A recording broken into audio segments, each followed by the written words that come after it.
3 Ks, 2 A's in America. I'm just a black space born out the nebula. I don't think many Americans realize how their country affects the rest of the world. And I think there are people around the world who don't know the full extent of America's damage. It often feels like Americans don't really care about things that don't revolve around America.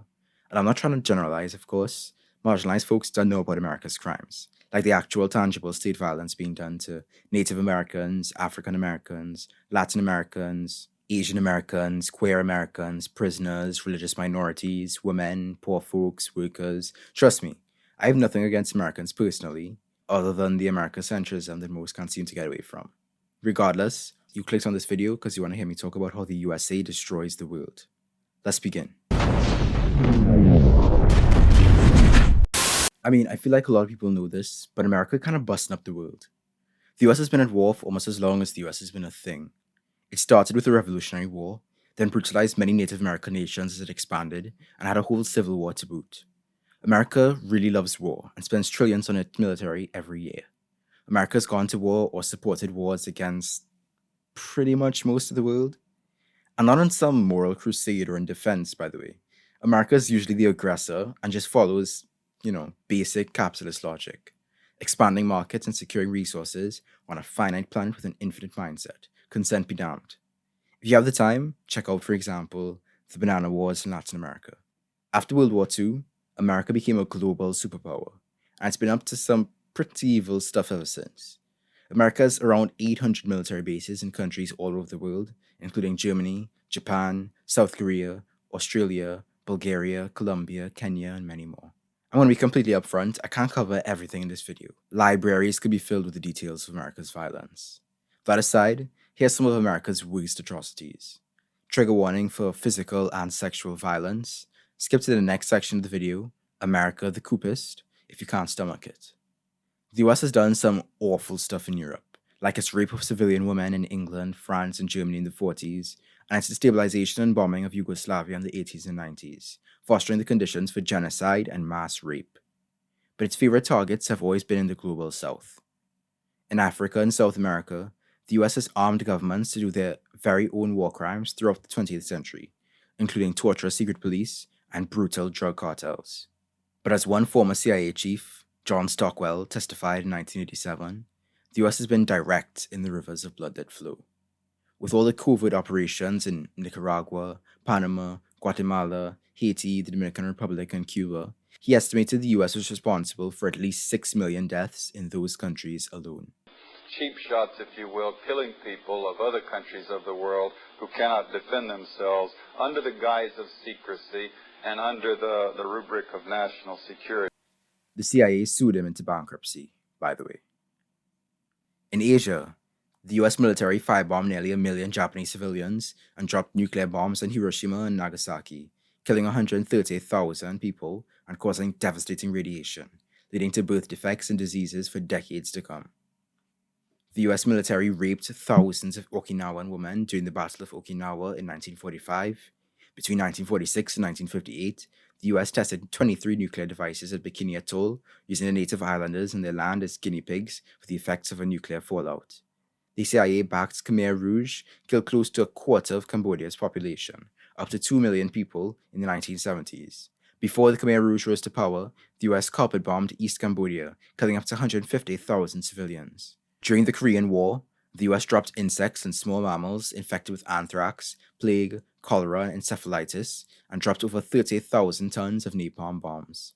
During the Vietnam War, the US dropped almost 400,000 tons of napalm bombs and sprayed over 5 million acres with herbicide to destroy Vietnamese crops and cover. Some of that herbicide was Agent Orange, developed by Monsanto and Dow Chemical. It's still causing health problems, stillbirths, and mutations to this day. An estimated 1 million people are currently disabled in Vietnam due to Agent Orange. Troops killed hundreds of civilians, including children and infants, in the My Lai massacre, sometimes gang raping and mutilating the women. They set fire to huts, waiting for the civilians to come out so they could shoot them. In the Middle East, millions have been affected, infrastructure has been totaled, and thousands of civilians have been killed by US forces. In 2004, a US airstrike killed 42 civilians attending a wedding in Syria. In 2006, US soldiers gang raped and killed a 14-year-old Iraqi girl named Abir Qasim Hamza al-Janabi and murdered her parents and her 6-year-old sister. In 2010, Obama decided to assassinate Anwar al-Awlaki, an American citizen in Yemen. He had never been charged with any crime or faced any trial, not that a criminal record would justify it. Then, 2 weeks later, a separate CIA drone strike killed his 16-year-old son Abdul Rahman and his 17-year-old cousin and many others. In 2017, a SEAL strike killed 30 civilians in Yemen, including Anwar's 8-year-old daughter, Nawar al-Awlaki. Obama dropped 26,171 bombs in Syria, Iraq, Yemen, Afghanistan, Pakistan, Libya, Somalia in 2016 alone, 10 times more than George W. Bush. In 2017, a US airstrike killed around 112 civilians in Iraq. And of course, as anyone who is disenfranchised in the US knows, they don't do reparations. All of these countries are still reeling from the damage. If you want to find out more, check out the link in the description below, the ongoing list of US atrocities. And while the US does a lot of war, it has other ways of destroying the world. Is you the FBI? CIA? What's here? Usually through the CIA, America has propped up dictators and overthrown democratically elected leaders all over the world. Since the mid-20th century especially, it seems it's America's favorite pastime. Let's see if I could speedrun this.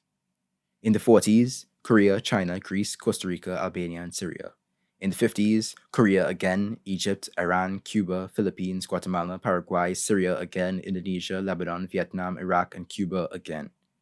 In the 60s, Congo, Laos, Dominican Republic twice, Brazil, Iraq again, Chile, Vietnam again, Cambodia, Indonesia again, and...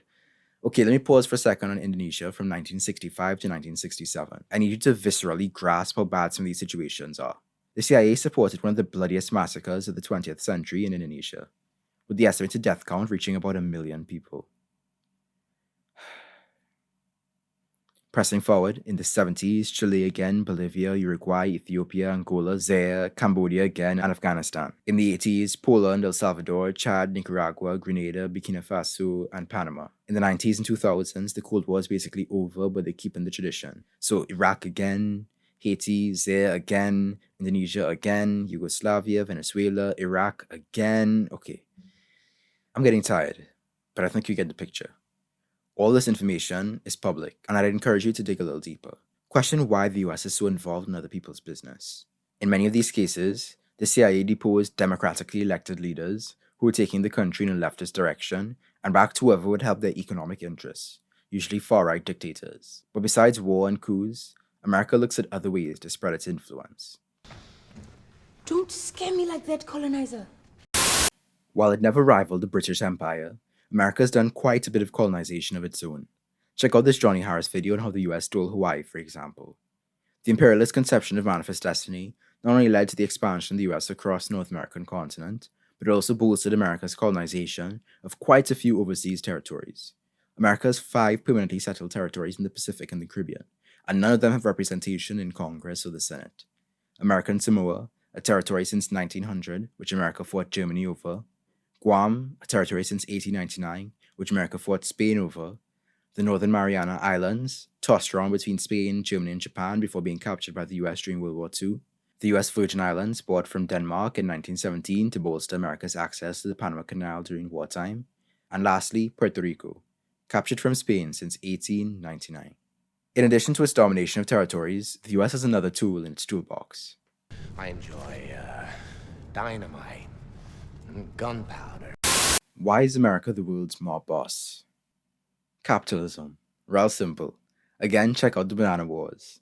The US loves to destroy economies, topple socialists, place sanctions, and start wars for that coin, and especially that black gold. America produces a ton of conglomerates, which is all part of their neo-colonial project. Their main focus is maximizing profit by extracting resources from poor countries as cheaply as possible, paying workers in poor countries as little as possible, and externalizing as much of the cost of production as possible. America helps to reinforce this dystopian oligarchy. Our understanding of beauty is completely controlled by just 7 conglomerates, 4 of which are American, while 10 companies control everything we eat, 6 of which are based in the United States. Multinationals control the lives of billions of people, and basically run the world with unchecked power and influence that will make the pharaohs blush.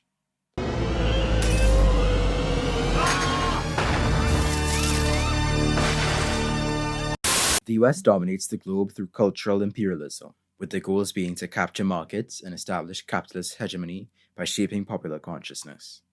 Capitalist hegemony, by the way, is the domination of capitalist ideas in order to set it up as quote-unquote common sense and prevent dissemination and discussion of alternative ideas, like the socialism and anarchism that the US really hates.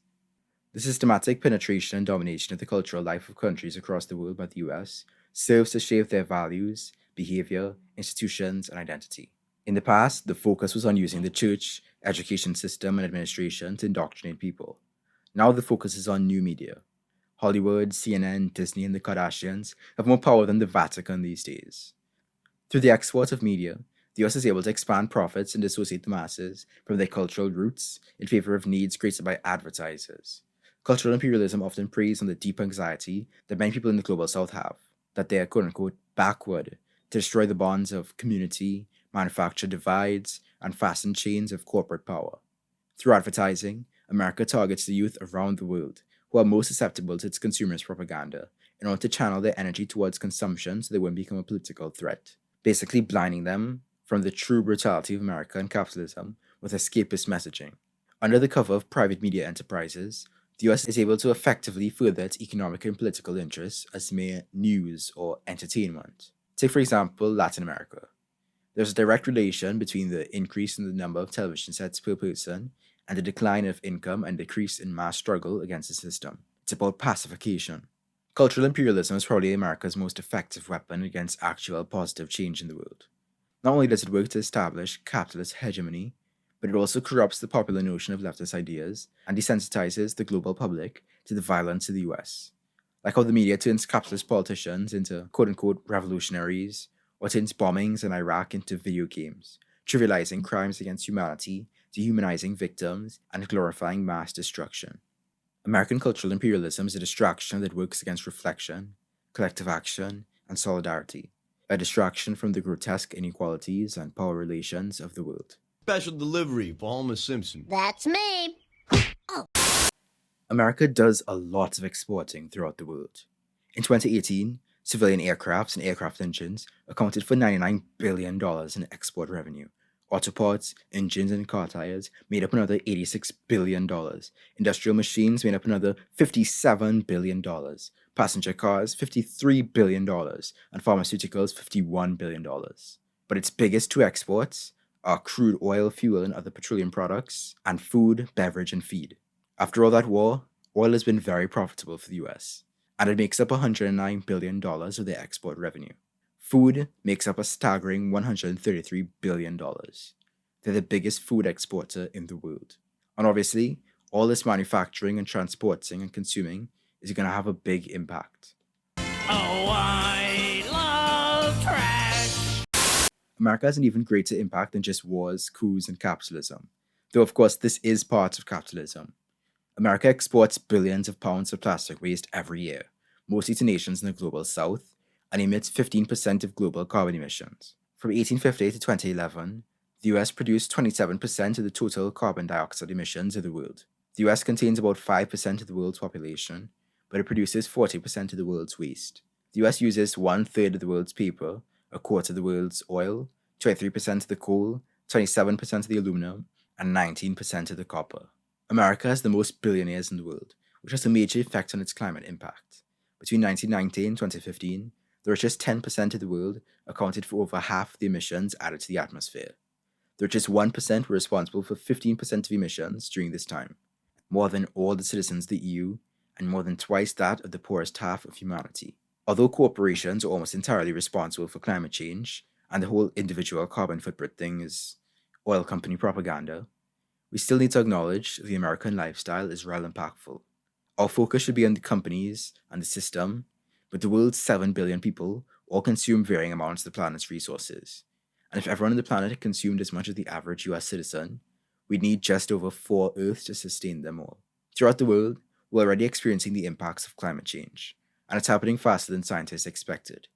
Communities are experiencing rising seas, increased droughts, more intense heat waves and wildfires, and stronger storms and hurricanes. Right now, I'm sweating my skin off as our days get hotter and drier. So what do we do? Got a middle finger for Uncle Sam. Are we the baddies? America uses its military, agencies, media, and corporations to dominate the world. It hasn't been pretty so far. Things need to change drastically. The American project has been a disaster for the world. The system was never sustainable in the first place, but it's already starting to fall apart. I just hope that the Americans in my audience are working to speed along the process of progress and build a more just and humane society for the betterment of humanity. Fix a mix. I wish you all the best. Peace. Thanks for watching. Please like, comment, subscribe, and share with your racist aunties. Feed the algorithm. Check out my previous videos for other fascinating topics. If you want to support me, I have a Patreon with a lot of great perks. Go to patreon.com/SaintTrue. You can follow me on Twitter @_SaintTrue and check out my weekly blog posts on medium.com/@saint.true. Thanks again. Peace.